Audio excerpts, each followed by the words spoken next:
লাখ লাখ পরিবার অটোরিক্সা চালায়, আর আপনারা অটোরিক্সা নিষিদ্ধ করতে চান। আপনারা তো আওয়ামী লীগের থেকেও খারাপ।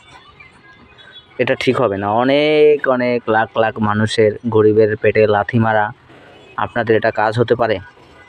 লাথি মারেন না, তারা কি খাবে? তারা করবে কি? কয়দিন পর তো আপনাদের মাংস খাবে, চুরি করবে, আপনাদের পেটে চাকু মারবে। আপনারা তাদের রিজিক কাইরা নিয়েন না। এখন অটোরিক্সাওয়ালারা ছাত্রলীগ হয়ে ফিরে আইছে মাঠে। আপনাদের এত আবেগ থেকে আহে বুঝলাম না, এত মায়া, এত দরদ। আওয়ামী লীগ রে ভাই, তাদের রূপের শেষ নাই, একটার পর একটা।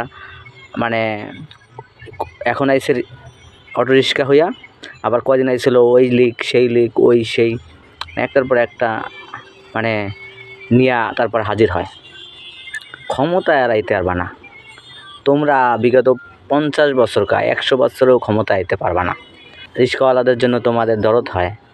রিক্সাওয়ালারা না খেয়ে থাকবে, রিক্সাওয়ালাদের জন্য এত মায়া ছাত্রলীগের, তারপরে আওয়ামী লীগের। যখন স্বৈরাচার শেখ হাসিনা, গণহত্যাকারী খুনি হাসিনা অটোরিক্সা বন্ধ করছিল, তখন তোমরা কই ছিল? এখন যেহেতু তোমাদের এত মায়া লাগে, দরদ লাগে, তাহলে তাদেরকে 10-20 হাজার করে হেল্প করো, সহযোগিতা করো। সেটা তোমরা পারবা না। এখন তারা ন্যায়বাদী হয়ে গেছে। তারা আওয়ামী লীগ এখন ন্যায়ের পক্ষে কথা বলে। যখন স্বৈরাচার খুনি হাসিনা ক্ষমতা ছিল, তখন আর এই ন্যায়টা ছিল না। তখন মুখে তালা দিয়েছিল, মুখের মধ্যে বেগুন দিয়েছিল, কলা দিয়েছিল। এই জন্য তারা শুনতে পায় নাই, কানে কানে কানে শোনা দিয়েছিল, এই জন্য তারা শুনতে পায় না তখন। আর এখন ডক্টর ইউনূস অটোরিক্সা বন্ধ করতে চাইতেছে, নিষিদ্ধ করতে চাইতেছে। এই জন্য অনেকের আওয়ামী লীগের মায়া দরদ, কি একটা অবস্থা। অটোরিক্সা সমাজের জন্য আসলেই ক্ষতিকারক। ওটা দূষিত একটা যানবাহন। এই অটোরিক্সার কারণে অনেক অ্যাক্সিডেন্ট হয়, অনেক কুত্তা বিলাই মানুষ মাইরা দিয়া জায়গা।